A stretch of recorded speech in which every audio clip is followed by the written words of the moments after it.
بہت ساری باتیں اس موضوع پہ ہو گئیں، اور میں کوشش کروں گا کہ بس اختصار کے ساتھ ہی، تاکہ خدادہ صاحب کو زیادہ پریشانی کا وہ دو چار نہ ہونا پڑے۔ تو اس موضوع کا پھیلاؤ تو بہت ہے اور اس میں بڑی وسعت ہے، خاص طور پہ اس میں علامہ اقبال کا تذکرہ مجبور کرتا ہے کہ علامہ کے اس موضوع کے اوپر جو ویژنری بصیرت افروز اشعار ہیں ان کا تذکرہ کیا جائے، لیکن محترم ڈاکٹر صاحب بھی یہاں تشریف فرما ہے، ہمارے استاد ہیں، تو اتنا موقع بھی نہیں ہے۔ لیکن میں آغاز میں یہ کہنا چاہتا ہوں کہ علامہ کا ایک شعر بڑا مشہور ہے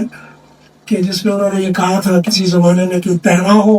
اگر عالم مشرق کا جلوہ، شاید کو نیاز کی تقدیر بدل جائے۔ اس شعر کو اور اس کے اندر موجود جو ایک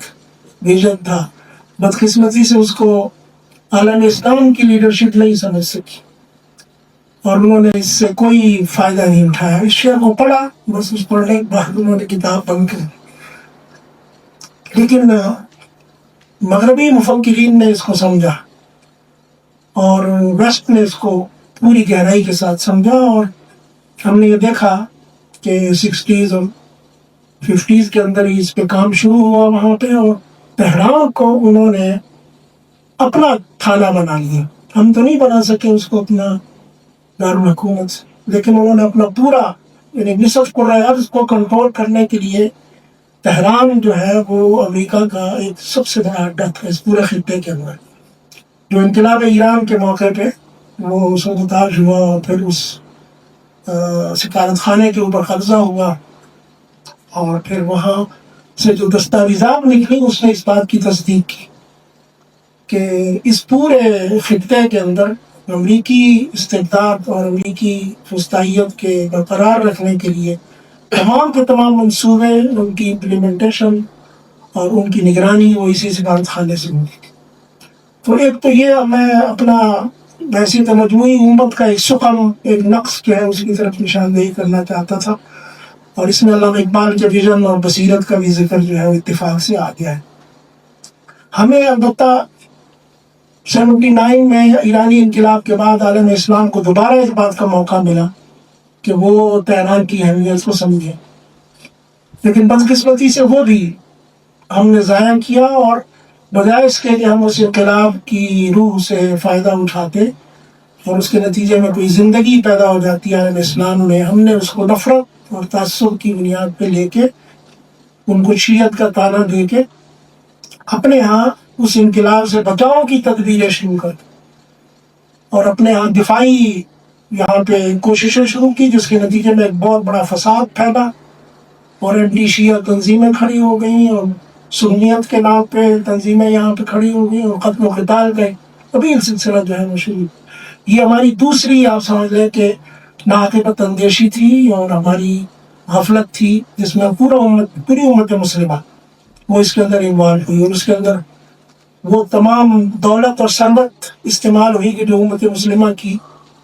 ایک اجتماعی ملکیت تھی۔ مقصد صرف کیا تھا کہ ایران کو شیعہ قرار دے دو اور اس کے انقلاب کو ایک خطرناک شیعہ انقلاب قرار دو اور اس سے بچاؤ کی تدبیریں کرو۔ اسی بچاؤ کی تدبیر میں عراق تباہ ہو گیا، اسی بچاؤ کی تدبیر میں یہ جو آج یہ اڈے تباہ ہوئے ہیں ساری کے ساری، کویت میں، اور بحرین میں، مسقط میں، اور اردن میں، سعودی عرب میں. یہ ایک اور بڑی، آپ سمجھ لیں کہ اجتہادی غلطی تھی امت مسلمہ کی، بلکہ نادانش مندی اور حماقت تھی کہ انہوں نے اگر تقیہ بھی کیا تو ایک ایسی چیز پہ تقیہ کیا کہ جس کے اعتماد کی اور اس کی ریلائبل ہونے کی کوئی دلیل دنیا میں موجود نہیں تھی کہ امریکہ کسی کا وفادار ہے. یعنی پوری ہسٹری آپ اٹھا کے دیکھیں، آپ کو امریکہ کے ریلائبل ہونے کی کوئی دلیل آپ کے پاس نہیں تھی. اس کے باوجود ان سب نے ڈنڈے کے زور پہ کہہ لیں جس طرح بھی وہاں پہ اڈے بنا دیے اور اس کو تسلیم کر لیا کہ ہاں ہمارا محافظ جو ہے وہ یہ ہوگا. اب اس موقع میں مجھے علامہ اقبال کا ایک دوسرا شعر یاد آ رہا ہے جو اس کو بھی ہم نہیں سمجھ سکے، اور وہ جو ہے جس میں علامہ نے پوری مغربی تہذیب کے بارے میں بات کرتے ہوئے کہا ہے کہ تمہاری تہذیب آپ اپنے خنجر سے خودکشی کرے، جو شاخ نازک پہ آشیانہ بنے گا نا پائیدار ہوگا. تو یہ شاخ نازک ہی تھی نا کہ امریکہ کے اوپر انہوں نے 30 سال گزشتہ اعتماد کیا کہ یہ ہمیں بچائے گا، اور وہی ہوا کہ جو علامہ نے کہا تھا کہ یہ شاخ نازک تھا اور ڈھہ گیا، ختم ہو گیا. وہ اس کو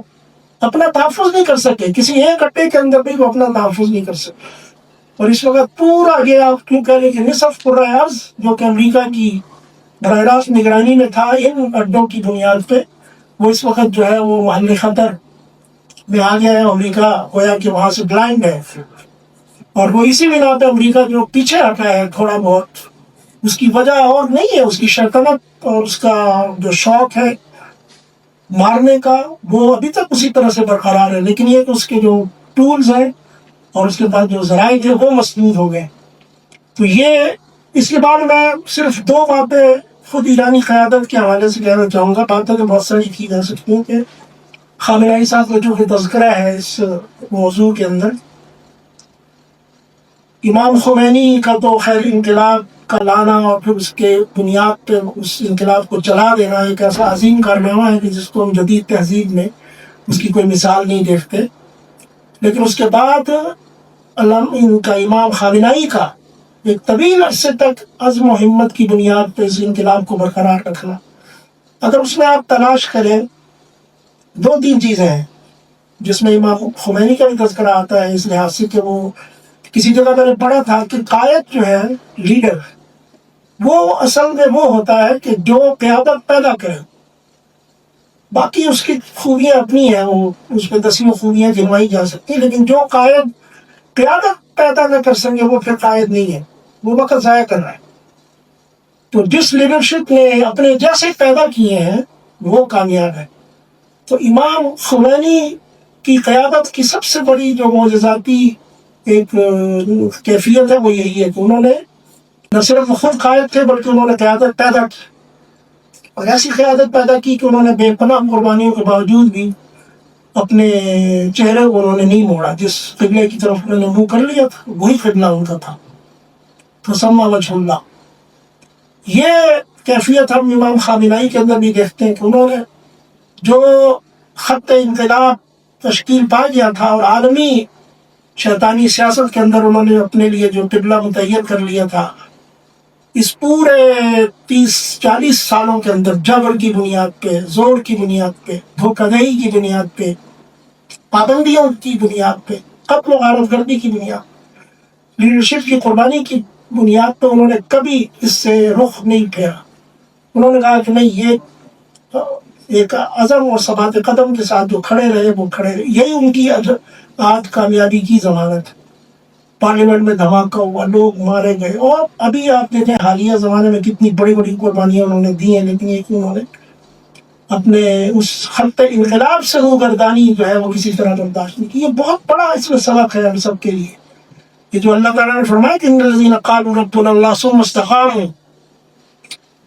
تتنزل علیہم الملائکہ، یہ جو فرشتے اترتے ہیں ایسے نہیں اترتے، بھڑکے مارنے سے نہیں اترتے، یا فیلڈ مارشل بننے سے بھی نہیں اترتے. صحیح بات ہے، یہ اترتے ہیں میدان سجانے سے اور اس میدان کے اندر استقامت سے کھڑے ہونے سے. اور یہاں ہماری صورتحال یہ ہے کہ جناب ہم یعنی لوگوں کو امن نہیں دے سکتے اور بدامنی روکنے کے لیے ہم ڈبل سواری پہ پابندی لگاتے ہیں. یہ ہماری اسٹریٹجی ہے، یہ حال ہو گیا ہے ہمارا. تو یہ ایک فیلئر ہے بہت بڑا